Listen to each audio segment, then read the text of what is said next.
Καλησπέρα σας κυρίες και κύριοι. Είμαστε και πάλι εδώ, δυναμικά, ανανεωμένοι, για να μπορέσω να σας δώσω κάποια πράγματα και να καταλάβετε το πού βαδίζουμε αυτή τη στιγμή και τι πρέπει να κάνουμε σαν άνθρωποι. Σήμερα θα μιλήσουμε για ένα πάρα πολύ σημαντικό θέμα, το οποίο απασχολεί όλο τον πλανήτη, και γιατί θέλησα να σας το πω, γιατί πρέπει να σας το πω και πρέπει να το γνωρίσετε όλοι, καθώς μας περιμένουν πάρα πολλά γεγονότα τα οποία θα είναι απρόσμενα και δυστυχώς άσχημα. Έτσι λοιπόν θα πούμε σήμερα για το μοίρασμα του πλανήτη. Και τι μας περιμένει, αγαπητοί μου φίλοι. Για να κατανοήσετε κάποια πράγματα, σας έχω ένα χάρτη εδώ, ο οποίος δείχνει όλη την Ήπειρο, όλη τη γη στην ουσία, για να δούμε τα σχέδια των μεγάλων, για να δούμε το τι έχουν στο μυαλό τους να κάνουν, ποια είναι η προοπτική τους, να δούμε τελικά πού φτάνουν σε κάποιο αδιέξοδο μετά από πάρα πολλά που κάνουν και δεν γνωρίζουν πια οι ίδιοι τι πρέπει να κάνουν, και τελικά ποιο είναι αυτό το οποίο θα καταλήξουν για να κάνουν. Είναι πάρα πολύ σημαντικά αυτά που θα ακούσετε σήμερα. Δεν θα τα ακούσετε από κάποιο άλλο κανάλι, γι' αυτό πρέπει να βάζετε όλοι ένα like και να γράφετε ένα σχόλιο σε αυτό το κανάλι εδώ, να γράφετε τη γνώμη σας, ούτως ώστε να μπορούμε να καταλάβουμε και να καταλάβετε κι εσείς και οι συνακροατές μας για το τι συμβαίνει αυτή τη στιγμή. Πάμε λοιπόν, γιατί δεν θέλω να μακρηγορούμε πλέον στα βίντεο. Θέλω να δούμε ποια είναι η κατάσταση αυτή τη στιγμή στον πλανήτη. Εδώ σας έχω ένα χάρτη ο οποίος απεικονίζει τη Νότια Αμερική, τη Βόρεια Αμερική, την Αφρική, την Αυστραλία, την Ασία, την Ευρώπη, τη Ρωσία, τα πάντα. Έτσι, θέλω να δούμε πώς έχουν φτάσει στο σημείο σήμερα οι μεγάλες δυνάμεις και μας κυβερνούν και θέλουν να κατακτήσουν όσο και περισσότερα εδάφη η μία από την άλλη. Έχουμε λοιπόν μια Αμερική εδώ που δείχνω αυτή τη στιγμή, η οποία είναι οι Ηνωμένες Πολιτείες Αμερικής. Εδώ θα διευκρινίσω ότι η Αμερική δεν είναι η Βραζιλία. Βραζιλία είναι η Αμερική, συγγνώμη. Όπως Αμερική είναι και οι Ηνωμένες Πολιτείες Αμερικής. Δηλαδή όλα ανήκουν αυτά στην Αμερική. Άλλο κράτος είναι οι Ηνωμένες Πολιτείες Αμερικής, άλλο κράτος είναι η Βραζιλία που ανήκει στην Νότια Αμερική κλπ. Έτσι. Είναι μια ήπειρος λοιπόν, η οποία έχει κράτη, διάφορα κράτη, όπως έχει και η Ευρώπη, όπως έχει και η Αφρική κλπ. Έτσι. Δυστυχώς σε αυτό εδώ πέρα, όπως το κοιτάμε τώρα, δεν μπορώ να σας δείξω ακριβώς τα σημεία τα οποία πραγματικά έχουν ενδιαφέρον, αλλά τα βλέπετε εν ολίγης από εδώ που θα σας δείχνω το δίκτυο εδώ πέρα, από το ποντίκι, και θα βλέπετε περίπου τι εννοώ, έτσι. Έτσι λοιπόν θέλω να καταλάβετε εδώ πέρα πάνω που έχω το δίκτυο από το ποντίκι, επάνω στα βραχώδη όρια από πάνω, λοιπόν, και θα σας κάνω μία στρογγυλή, ένα κύκλο, ούτως ώστε να δούμε ότι αυτός ο κύκλος περιλαμβάνει την Νότια Αμερική, έφτασε στο σημείο το οποίο ανήκει στη ΣΥΠΑ, την Αυστραλία, πραγματικά και αυτό έφτασε στο σημείο το οποίο ανήκει στη ΣΥΠΑ, λοιπόν, και γυρνάμε όπως πάω εδώ, σε αυτά τα σημεία εδώ, όπως πάει ο δείκτης, φτάνουμε στην Αφρική, περικλεί τη Σαχάρα, εδώ, έτσι, όλη τη Σαχάρα, η οποία Σαχάρα αποτελείται από πάρα πολλά κράτη, όπως πραγματικά είναι αρκετά, και στην Αφρική εννοώ, και αυτά τα κράτη ως επιτοπλίστων έχουν πόλεμο μεταξύ τους, γιατί έτσι έχουν ορίσει οι νέες δυνάμεις για το ποιος θα υπερισχύσει. Δηλαδή ζούμε αυτή τη στιγμή, αυτή την περίοδο, ζούμε σε έναν γεωπολιτικό μοιρασμό, ο οποίος αυτός ο μοιρασμός γίνεται εξ αρχής με πάρα πολλές συγκρούσεις κρατών μεταξύ τους, δηλαδή γίνονται με πάρα πολλούς εμφύλιους μεταξύ τους σε διάφορα κράτη, τα οποία αυτά τα κράτη δημιουργούν τέτοιες συγκρούσεις.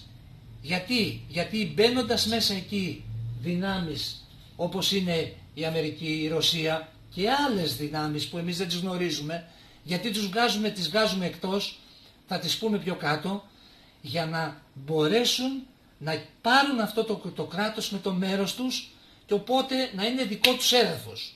Έτσι λοιπόν εκεί τοποθετούν μια βάση και είναι η έδαφος της Κίνας ή της Ρωσίας ή της Αμερικής. Ανέφερα λοιπόν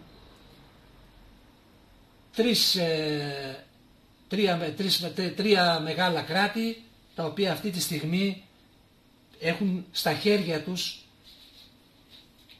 το πάνω χέρι για να μπορέσουν να διαμελήσουν και να μοιράσουν τον πλανήτη όπως αυτοί θέλουν.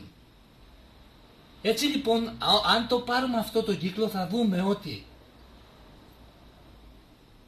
η Ασία, η Ευρώπη κλπ. Είναι υποκλειό, δηλαδή περιμετρικά αυτών όλων φτάνουμε σε ένα, εδώ που δείχνω, στην Ασία και στην Ευρώπη, η οποία και σε αυτά τα κράτη γίνονται πάρα πολλές συγκρούσεις, οι οποίες συγκρούσεις γίνονται πάλι για αυτό το λόγο που σας είπα, για τα ποια δύναμη θα κυριαρχήσει και θα κάνει εκεί μία βάση. Έχουμε λοιπόν την Τουρκία εδώ, έχουμε πάρα πολλά μεγάλα κράτη, όπως είναι το Ιράν, είναι μεγάλο κράτος και έχει μεγάλη στρατιωτική δύναμη, όπως είναι η Ινδία, όπως είναι το Πακιστάν. Εκεί λοιπόν έρχονται οι μεγάλες δυνάμεις σε μία ρήξη, το πώς θα το καταφέρουν, θα καταφέρουν να πάρουν την εξουσία και σε αυτά όλα. Έτσι λοιπόν η Αμερική, για να μπορέσει να διεισδύσει σε αυτά, δημιούργησε, θα έλεγα, εντός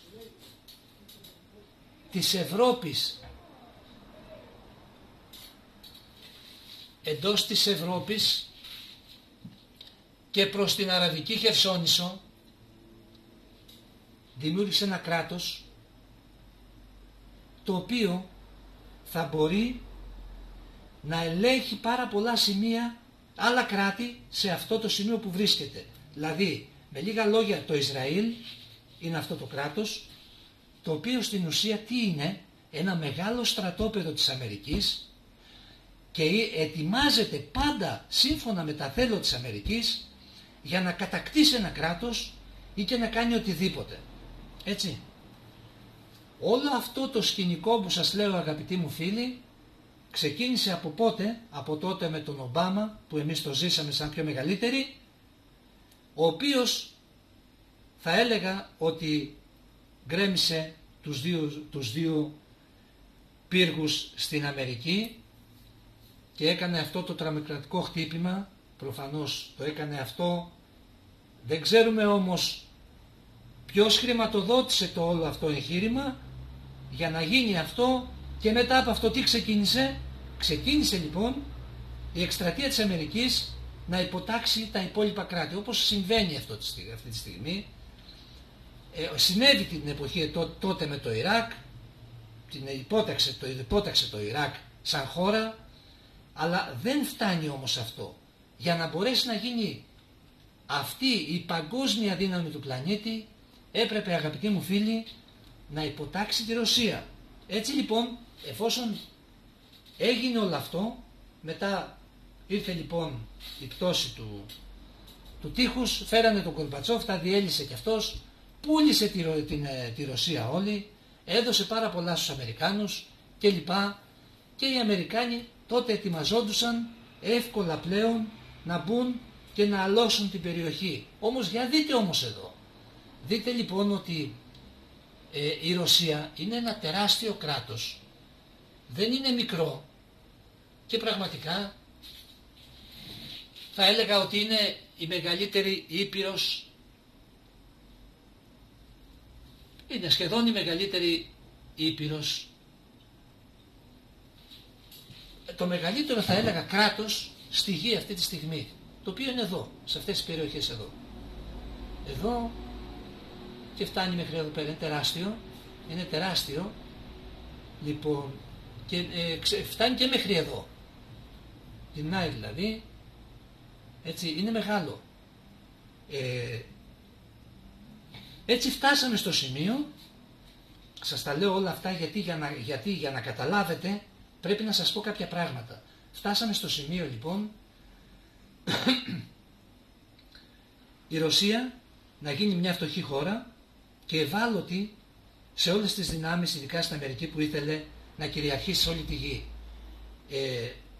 Εδώ θα σας πω ότι εφόσον ο πόλεμος για να κατακτήσει η Αμερική άλλα κράτη ξεκίνησε από την πτώση των δύο πύργων, τότε φανταστείτε ότι στις μέρες μας για να ξεκινήσει ένας άλλος πόλεμος και να ανάψει, θα έλεγα, άλλα κράτη και να έρθουν σε σύγκρουση, το ξεκίνησε το Ισραήλ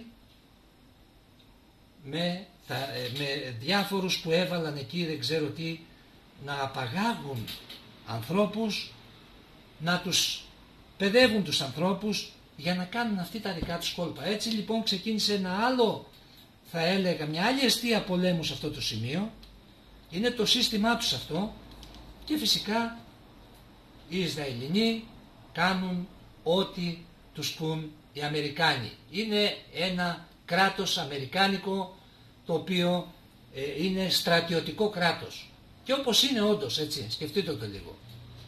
Έτσι λοιπόν, εφόσον βρήκανε ευάλωτη τη Ρωσία, θέλησαν να μπουν να τη διαμελήσουν. Έτσι ξαφνικά, εντελώς ξαφνικά, βρέθηκε ένας άνθρωπος, 1,60 είναι, ο οποίος πρώην πράκτορας της τότε ρωσικής μυστικής υπηρεσίας, και ξαφνικά αυτός ο πράκτορας από το πουθενά ανέλαβε τα ενία της χώρας. Φανταστείτε λοιπόν, φανταστείτε, γιατί μιλάμε την εποχή εκείνη, οι μεγαλύτεροι γνωρίζετε, τα έχετε ακούσει, οι νεότεροι όχι. Θα μπορούσε ένας άνθρωπος τότε, ο οποίος είχε 5 φράγκα δηλαδή στην άκρη, να πάει στη Ρωσία και να μπορέσει να διαπραγματευτεί την αγορά ενός ακόμα πολεμικού πλοίου ακόμα. Φανταστείτε το, με λίγα χρήματα. Έπεσε τόση φτώχεια ξαφνικά σε αυτό το κράτος, ο Γκορμπατσόφ τα έκανε όλα αυτά, πράκτορας κι αυτός, λοιπόν, και πλέον η χώρα είχε εξαθλιωθεί και είχε αφαιθεί στους γηπαετούς και άρπαζαν τα πάντα που υπήρχαν πάνω της. Ξαφνικά βρέθηκε λοιπόν αυτός ο άνθρωπος, το όνομά του είναι Πούτιν, τον ξέρετε όλοι, και βρέθηκαν πάρα πολλά χρήματα και πήγε ο άνθρωπος αυτός σε μια ανάπτυξη. Γιατί, αγαπητοί μου φίλοι, όταν έχεις ένα σπίτι κατεστραμμένο, όπως ήταν η Ρωσία εκείνη την εποχή, ήταν όλα γκρεμισμένα, όλα σαθρά, είχαν πέσει τα τουβάρια, είχαν πέσει τα πάντα, δεν είχε μείνει τίποτα όρθιο, και εσύ ξαφνικά σου ξύπνησε μια μέρα και έπρεπε λοιπόν να φτιάξεις, να αλλάξεις όλο αυτό το σκηνικό, να κάνεις μια ανακαίνιση στο σπίτι σου και να το κάνεις μοντέρνο και καλύτερο από ό,τι ήταν. Πώς θα το έκανες χωρίς χρήματα? Δεν θα μπορούσες. Θα μπορούσες?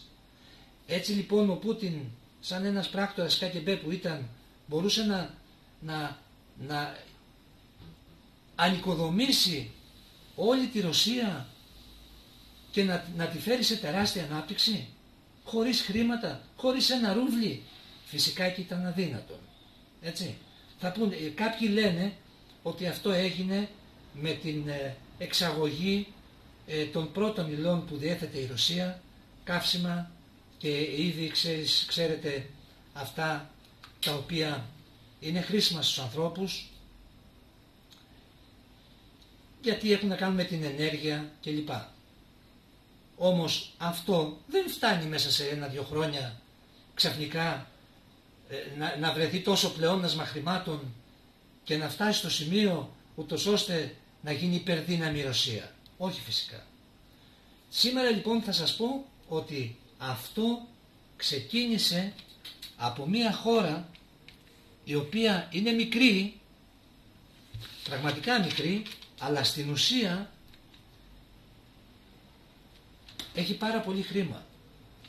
Το Κατάρ.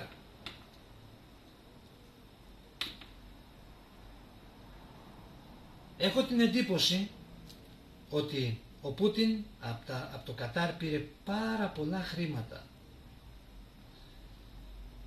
Όπως το ίδιο το Κατάρ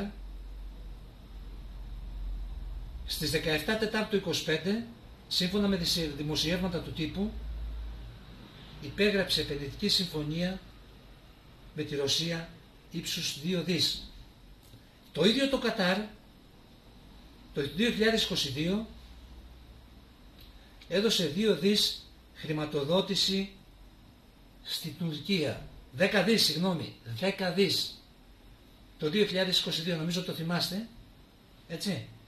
Λοιπόν, βλέπουμε μια χώρα λοιπόν, το Κατάρ βέβαια, να μην το αφήσουμε και αυτό να αιωρείται, ήταν αυτό το οποίο έδωσε μια τσάντα με χρήματα στη δική μας Εύα Καΐλη, η οποία ήταν μέσα στη Βουλή της Ευρωπαϊκής Ένωσης και εκεί ψήφιζαν νόμους υπέρ του Κατάρ. Έτσι λοιπόν βλέπουμε ότι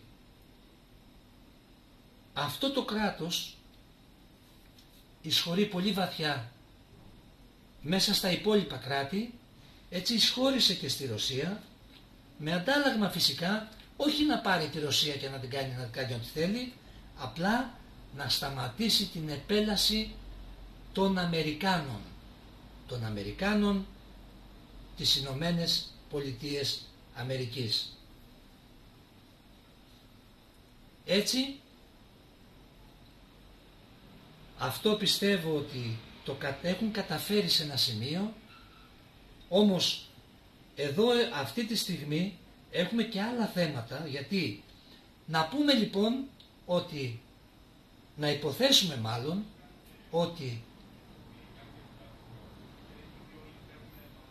τη γη θα τη μοιράσουν οι Ηνωμένες Πολιτείες Αμερικής, οι οποίοι θα πάρουν αυτό το κομμάτι, Σαχάρα κλπ, ή κάποια κράτη από τη Σαχάρα, θα έχουν και κάποια οι υπόλοιποι, θα πάρουν οι Ρώσοι σε συνεργασία με την Κίνα κλπ.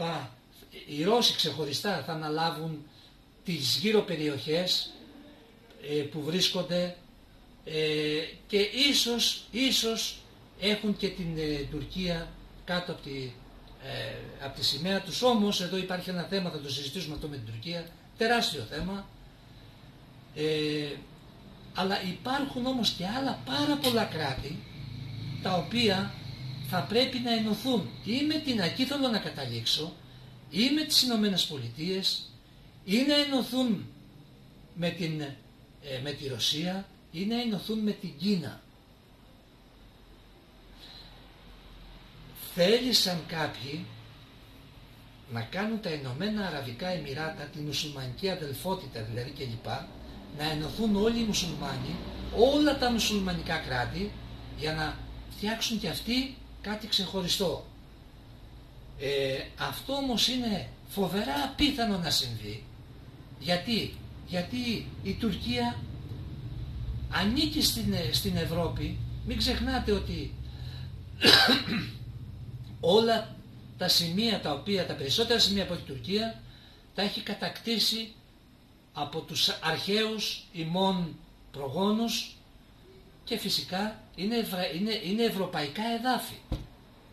Δηλαδή έχει σχωρήσει μέσα στην Ευρώπη και για να μπορέσει να γίνει αυτό πρέπει να αρχίσει πολέμους με την Ελλάδα, ακόμα και με την Αμερική, γιατί η Ρωσία μπορεί να τη στηρίξει, όμως η Αμερική θα τη βρει απέναντι, όπως αυτή τη στιγμή γίνεται ακριβώς ο ειρηνοποιός ο Τραμπ, ο οποίος θέλει και αυτός να γίνει ειρηνοποιός ο άνθρωπος, τέλος πάντων, τρέλα έχει ο καθένας, τι να λέμε τώρα, θέλει αυτός ο άνθρωπος λοιπόν να βοηθήσει αυτή τη στιγμή, από ό,τι διάβασα σήμερα, την Ουκρανία, να χτυπήσει τη Ρωσία με πυράβλους και λοιπά μεγάλοβελληνικούς.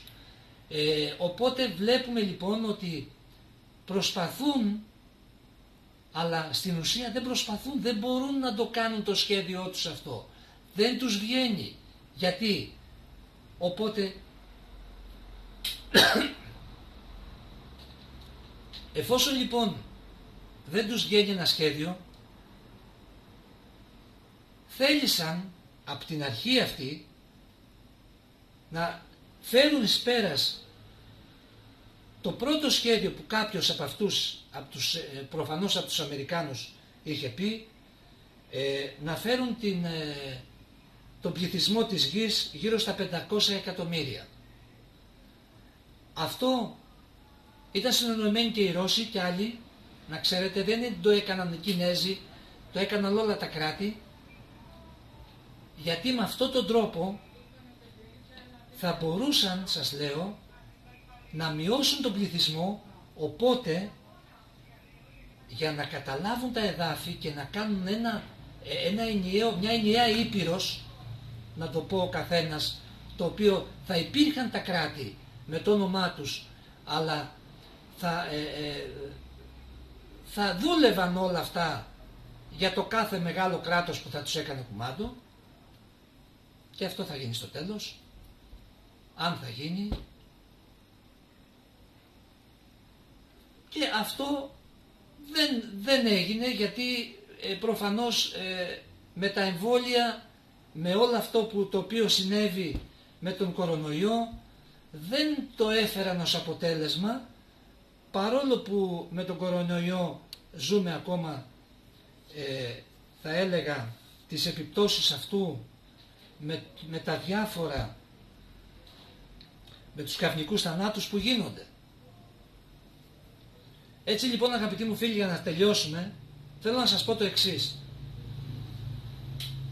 Επειδή άσχετα το τι ακούτε, θα σας πω ότι, και αυτό είναι το σημαντικό, είναι πάρα πολύ δύσκολο μία ολόκληρη Αφρική, τα κράτη που βρίσκονται γύρω από την Κίνα και δεν ανήκουν σε αυτή, ακόμα και η Ιαπωνία εκεί, ένα μικρό κρατήριο με μεγάλη δύναμη,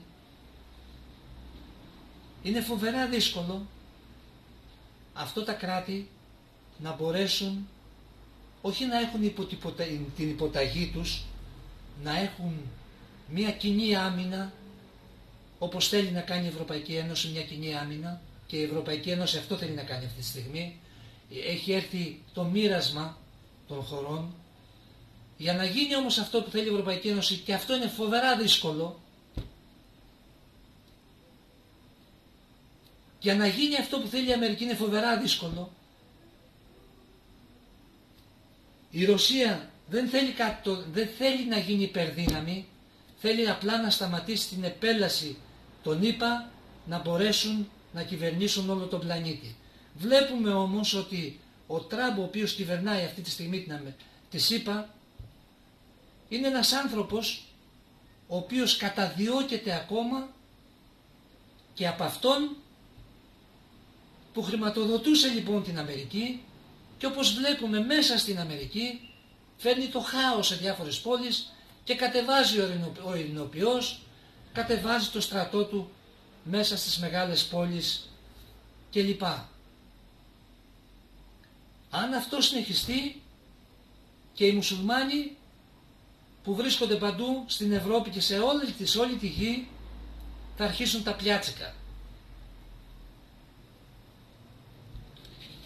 Οπότε αντιλαμβάνεστε άπαντες, και όλοι οι συνωμοσιολόγοι, όλοι εσείς που έχετε τα site και λέτε διάφορα, αντιλαμβάνεστε ότι αυτά φυσικά που λέτε είναι λόγια κάποιοι από εσάς θα έλεγα ότι είναι τσιράκια της νέας τάξης για να τα λένε αυτά. Θα πρέπει αυτούς να τους εντοπίζετε.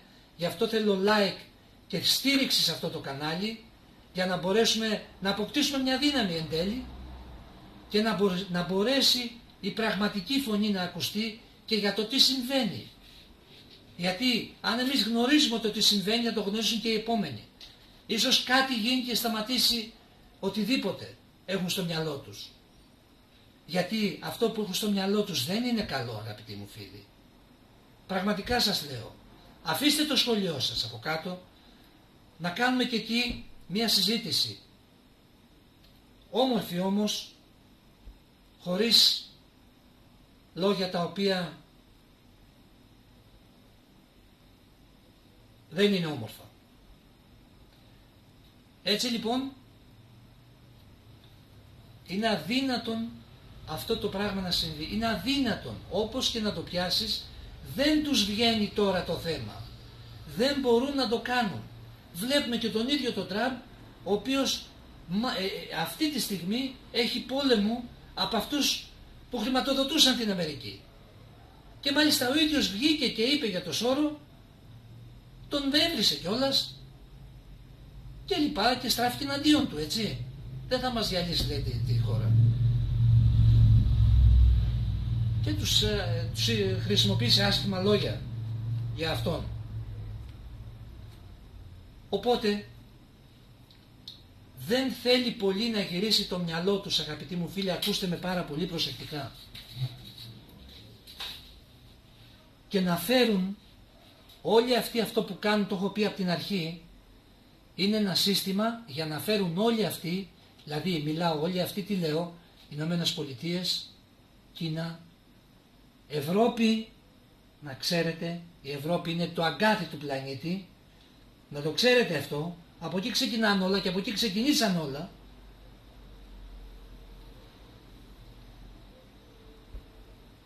Να φέρουν όλοι αυτοί για να μπορέσουν να φέρουν εις πέρα στα σχέδιά τους έναν πυρηνικό πόλεμο. Είμαστε κοντά σε αυτό. Σας λέω ότι πραγματικά συμβαίνει. Δεν μπορώ να σας κρυφτώ πίσω από το δάχτυλό μου. Για να κρυφτείς πίσω από το δάχτυλό σου όταν το βάλεις μπροστά σου, πρέπει να το φέρεις κοντά σου και να κλείσεις το ένα μάτι. Έχουμε δυο μάτια οι άνθρωποι.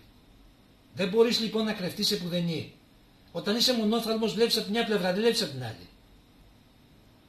Γι' αυτό λοιπόν σας τα λέω όπως είναι τα πράγματα. Όπως πραγματικά πρέπει να τα ακούσετε. Έρχεται, να ξέρετε, η στιγμή που ετοιμάζονται για έναν πόλεμο.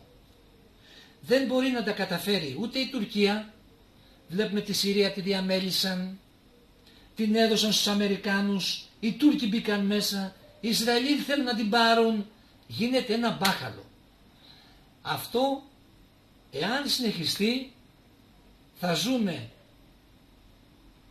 πολέμους σε όλη την ανθρωπότητα,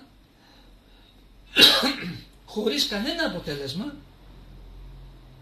Θα έρχεται φτώχεια στον κόσμο, θα έρθει και λοιπά. Αυτό είναι αυτό που περιμένουν.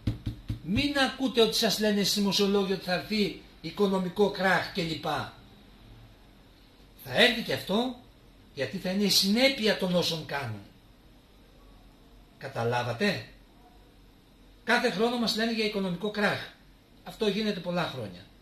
Περιμένουμε να έρθει αυτό που σας είπα.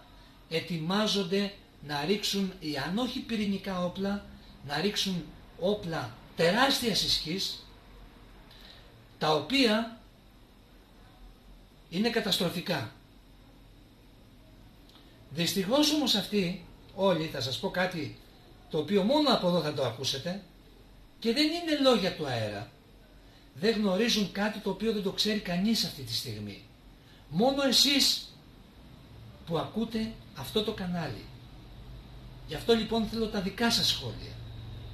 Κάποιος επιστήμονας, εγώ σας λέω δεν τα διαβάζω αυτά, περιληπτικά διαβάζω κάποια πράγματα και μέσω αυτών σας κάνω αυτό το βίντεο. Από εδώ και στο εξής τα βίντεο θα έχουν τέτοια γεύση, γιατί οι άνθρωποι θα πρέπει να ενημερωθούμε για κάποια πράγματα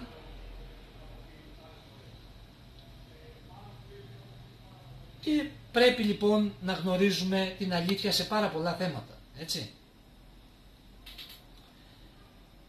Γιατί χωρίς αυτή δεν μπορούμε να κάνουμε κάτι. Γι' αυτό σας λέω λοιπόν ότι πραγματικά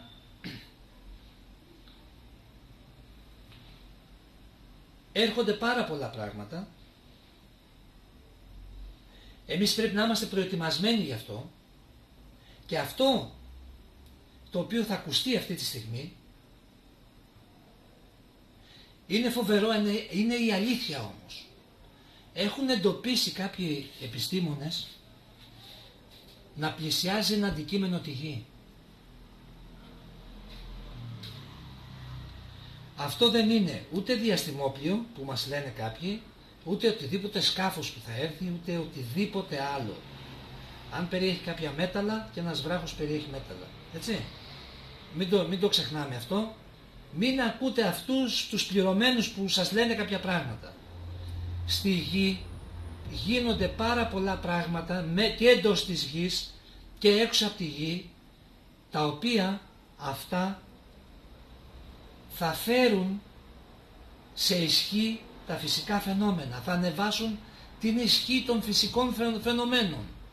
Αυτό λοιπόν έρχοντας στη γη θα δώσει σήματα εντός της γης για αυτά που εκπέμπει η γη προς τα έξω και εμείς δεν τα αναγνωρίζουμε, και έτσι λοιπόν θα φτάσουν τα φυσικά φαινόμενα να αυξηθούν σε τεράστιο βαθμό.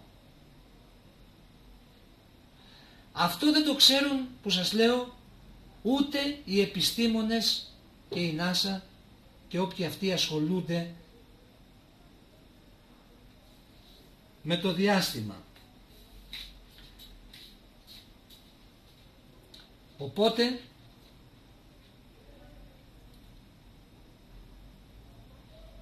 αν λοιπόν αυτά αυξηθούν, ίσως δεν προλάβουν να κάνουν πολλά πράγματα. Εδώ όμως έρχεται ένα άλλο ερώτημα, το οποίο δεν είναι πάλι καλό, αλλά δυστυχώς, τι να πω, στην κατάσταση που έχουμε φτάσει στον πλανήτη, τα πράγματα είναι φοβερά δύσκολα από εκεί και έπειτα. Αν ανέβουν αυτά τα φυσικά φαινόμενα σε ισχύ, θα υπάρχει θέμα. Γι' αυτό σας λέω, θα πρέπει εμείς να καταλάβουμε και να γνωρίζουμε την αλήθεια, ούτως ώστε είναι στο χέρι μας να μπορούμε να τη σταματήσουμε. Για να γίνει αυτό θα πρέπει να ακούγεται η αλήθεια. Και για να ακούγεται η αλήθεια, αγαπητοί μου φίλοι, δεν είναι δύσκολο να κάνετε ένα like στο κανάλι και δεν είναι δύσκολο να αφήσετε ένα μήνυμα. Γιατί από εδώ και στο εξής τέτοια θα λέμε. Θα λέμε τους τρόπους, το τι έρχεται, γιατί αλλάζουν αυτά αλλάζουν. Αυτό ισχύει προς το παρόν, αυτό που σας είπα. Έτσι, αν είχαμε όμως τη δύναμη οι άνθρωποι και είχαμε τη γνώση, θα μπορούσαμε να σταματήσουμε ακόμα και αυτό που έρχεται από το διάστημα. Θα μπορούσαμε να ανατρέψουμε τα πάντα. Όμως επειδή δεν έχουμε, θα περάσουμε όλα αυτά ή θα τα ανατρέψουμε με τη γνώση. Γιατί όταν ακούγεται η γνώση, αυτοί τη φοβούνται. Όταν ακούν την αλήθεια τη φοβούνται. Μην τη φοβάστε λοιπόν κι εσείς. Αυτό είχα να σας πω. Είναι πάρα πολύ έθραυστη η κατάσταση στον πλανήτη. Να ξέρετε, δεν υπάρχει της πλανητής εν Ρώση, τους Ουκρανούς.